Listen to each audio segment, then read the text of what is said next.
ಒಂಥರ ಅವ್ರು ಏನು ಬೇಕಾದರೂ ಮಾಡ್ಬೋದು ಅಂತ ಅನ್ನಲ್ಲ, ಅಂತ ಸ್ಥಿತಿ ಬರಬಾರ್ದು. ಆದರೆ ಇವತ್ತು ಬೆಕ್ಕಿಗೆ ಗಂಟೆ ಕಟ್ಟಬೇಕು ಅಂತ ಎಲ್ಲರಿಗೂ ಕೂಡ ಗೊತ್ತು. ಕಟ್ಟೋರು ಯಾರು, ಯಾವ ರೀತಿ ಮಾಡಬೇಕು? ಮುಖ್ಯಮಂತ್ರಿಗಳ ಹತ್ರ ಮಾತಾಡಿದ್ದೀನಿ, ಪರಮೇಶ್ವರ್ ಅವ್ರ ಹತ್ರ ಮಾತಾಡಿದ್ದೀನಿ. ಕರೆದು ಒಂದ್ಸಲ ಮಾತಾಡ್ರಿ, ಆ ಹುಡುಗರನ್ನ ನಾವು ರಕ್ಷಿಸೋಣ, ಆ ಹುಡುಗರಿಗೆ ಒಂದು ವಿಶ್ವಾಸ ತುಂಬಿಸೋಣ. We cannot afford to make them become cynical ಅಂತ ನಾನು ಹೇಳಿದ್ದೀನಿ. ಬಟ್ ಇದುವರೆಗೂ ಕೂಡ ಆಗಿಲ್ಲ. ನಾನು ಒಬ್ಬೊಬ್ಬ ಚೇರ್ಮನ್, ಒಬ್ಬೊಬ್ಬ ಮೆಂಬರ್ ಹತ್ರ ಮಾತಾಡಿದ್ದೀನಿ. ನೋಡ್ರಿ, ಆ ಹುಡುಗರ ಬಗ್ಗೆ ನಿಮ್ಮ ಮಕ್ಕಳು ಅಂತ ತಿಳ್ಕೊಳ್ಳಿ. ಅದೇ ಪ್ರಾಬ್ಲಮ್ ಆಗ್ತಾ ಇರೋದು. ಇವರೆಲ್ಲರಿಗೂ ತಮ್ಮ ಮಕ್ಕಳು, ತಮ್ಮ ಮೊಮ್ಮಕ್ಕಳು ಬಗ್ಗೆ ಮಾತ್ರ ಚಿಂತೆ. ಸಮಾಜದ ಮಕ್ಕಳು, ಸಮಾಜದ ಮೊಮ್ಮಕ್ಕಳ ಬಗ್ಗೆ ಚಿಂತೆ ಇಲ್ಲ. ಹಿಂದೆ ಒಂದು ಕಾಲ ಇತ್ತು, ಪ್ರಿಯಾಂಕರ್ಗೆ ಕೇಳಿರ್ಬೋದು, ತಾಳಿ ಭಾಗ್ಯ ಅಂತ ಒಂದಿತ್ತು. ತಾಳಿ ಭಾಗ್ಯ KPSC ನಲ್ಲಿ ಯಾರು ಡಿಸರ್ವ್ ಆಗ್ತಾನೆ ಅಂತ ನೋಡ್ಕೊಂಡು ಅವ್ರಿಗೆ ತಮ್ಮವ್ರನ್ನ ಕಟ್ಟೋ ಒಂದು ಪದ್ಧತಿ ಇತ್ತು. ಅನ್ಫಾರ್ಚುನೇಟ್, ಇವತ್ತು ಅದು ಬೇರೆ ರೀತಿ ತಿರುಗಿದೆ. ಅದಕ್ಕೋಸ್ಕರ ಸನ್ಮಾನ್ಯ ಸಭಾಧ್ಯಕ್ಷರೇ, ಬಹಳ ದಿವಸ ಆದ್ಮೇಲೆ ಒಂದು ಒಳ್ಳೆ ವಿಷಯದ ಬಗ್ಗೆ ಈ ಸದನದಲ್ಲಿ ನಾವು ಚರ್ಚೆ ಮಾಡ್ತಾ ಇದ್ವಿ. ಯಾಕಂದ್ರೆ ನಾವು ನಿಮ್ಮ ಬೈಯೋದು, ನೀವು ನಮ್ಮ ಬೈಯೋದು ಅದಾಗ್ತಾ ಇತ್ತು. B2B ಆಗ್ತಾ ಇತ್ತು. ಇವತ್ತು B2C. ಯಾರು ನಿಜವಾಗ್ಲೂ ಕೂಡ ತೊಂದರೆಗೊಳಗಾಗಿದ್ದಾನೆ, ಸ್ಟೇಕ್ ಹೋಲ್ಡರ್ ಆಗಿದ್ದಾನೆ, ಯುವಕ ಆಗಿದ್ದಾನೆ. ಹಿಂದೆ ಒಂದಿತ್ತು, ಯಾರೋ ಇಂಟರ್ವ್ಯೂಗೆ ಹೋಗಿದ್ರಂತೆ. ಇಂಟರ್ವ್ಯೂಗೆ ಹೋದಾಗ ಅವ್ರು ಕೇಳಿದ್ರು, ವಿಧಾನಸೌಧ ಕಟ್ಟಿದ್ಯಾರು ಅಂತ. ವಿಧಾನಸೌಧ ಕಟ್ಟಿದ್ಯಾರು? ಅವನು ಶಹಜಹಾನ್ ಅಂದ. ನೀವೇಂಗ್ ನಕ್ಕರಿ, ಅದಕ್ಕಿಂತ ಜೋರಾಗಿ ನಕ್ಕರು.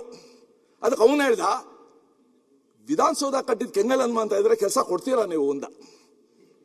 ಯಾಕಂದ್ರೆ ಮುಂಚೆನೇ ಗೊತ್ತಿದೆ ಕೆಲಸ ನಂಗೆ ಸಿಗಲ್ಲ ಅಂತ, ಮುಂಚೆನೆ ಯಾರಿಗೋ ಬುಕ್ ಆಗಿದೆ ಅಂತ.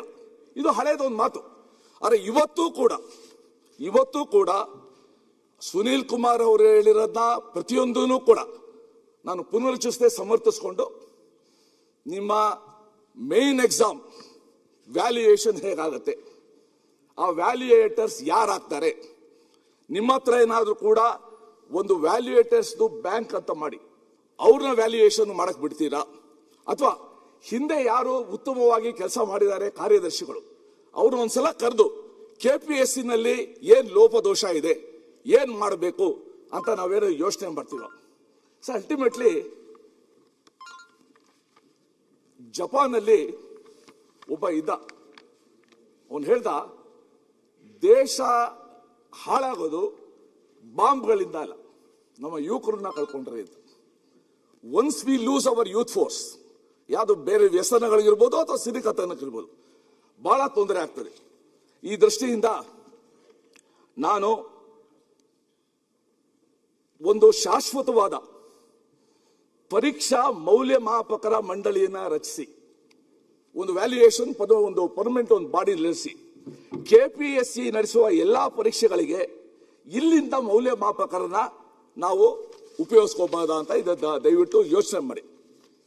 ಎರಡನೇದು, ಲಿಖಿತ ಪರೀಕ್ಷೆಯಲ್ಲಿ ಅದು ಗೊತ್ತು, ಬಹಳ ಹಿಂದೆ ಸರ್ ಈ KPSC ಬಗ್ಗೆ ಹೈಕೋರ್ಟ್ ನಲ್ಲಿ ಎಷ್ಟು ಆರ್ಗ್ಯುಮೆಂಟ್ ಆಗಿದೆ ನೋಡಿದ್ದೀನಿ. ಹೈಕೋರ್ಟ್ ಜಡ್ಜ್ಗಳು ಎಷ್ಟು ಮಟ್ಟಿಗೆ ತಮ್ಮ ಬೇಸರವನ್ನ, ನಿರಾಶೆಯನ್ನು ವ್ಯಕ್ತಪಡಿಸ ನೋಡಿದ್ದೀನಿ.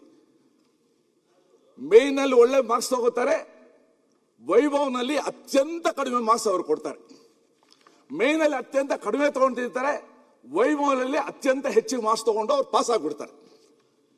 ಇದರಿಂದ ಏನಾಗುತ್ತೆ? ಸೊ ಅದಕ್ಕೋಸ್ಕರ ಈ ಒಂದು ಸುಧೀಲ್ ಅವ್ರು ಹೇಳ್ದಂಗೆ ಇತ್ತೀಚೆಗೆ ಉತ್ತೀರ್ಣರಾದವರ ಪಟ್ಟಿನ ನೋಡಿದ್ರೆ ಅದರಲ್ಲಿ ಬಹುಪಾಲು ಅಭ್ಯರ್ಥಿಗಳು ಪೊಲಿಟಿಕಲ್ ಫೀಲ್ಡ್ ಅಲ್ಲಿ ಇರೋರು, ಸಪೋರ್ಟರ್ಸ್, ರಿಲೇಷನ್ಸು ಅಥವಾ ಹಿರಿಯ ಅಧಿಕಾರಿಗಳು ಅಥವಾ ಪ್ರಭಾವಿಗಳ ಸಂಬಂಧಿಕರೇ ಆಗಿರ್ತಾರೆ.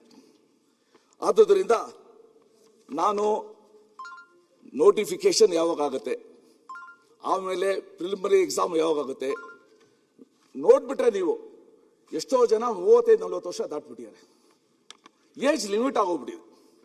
ಸೊ ಅದಕ್ಕೋಸ್ಕರ the need of the hour is to ಒಂದು ಹೊಸ ತರ STP ತರಬೇಕು. ನಾವು KPSCನ ಶುದ್ಧೀಕರಣ ಮಾಡಬೇಕು. KPSCಯ ನಿಜ ಸರ್, ಬಸವಣ್ಣವ್ರು ಹೇಳಿದ್ರು, ಇವನಾರವ ಇವನಾರವ ಇವನಾರವ ಅಂತ ಕೇಳಬೇಡ, ಇವ ನಮ್ಮವ. KPSC ಮೆಂಬರ್ಸು ಇವ ನಮ್ಮವನ ಅಂತ ಮಾಡ್ತಾ ಇದ್ದಾರೆ. ಬಸವಣ್ಣವರ ವಚನಕ್ಕೆ ಸಂಪೂರ್ಣವಾಗಿ ವಿರುದ್ಧವಾಗಿ ಮಾಡ್ತಾ ಇದ್ದಾರೆ.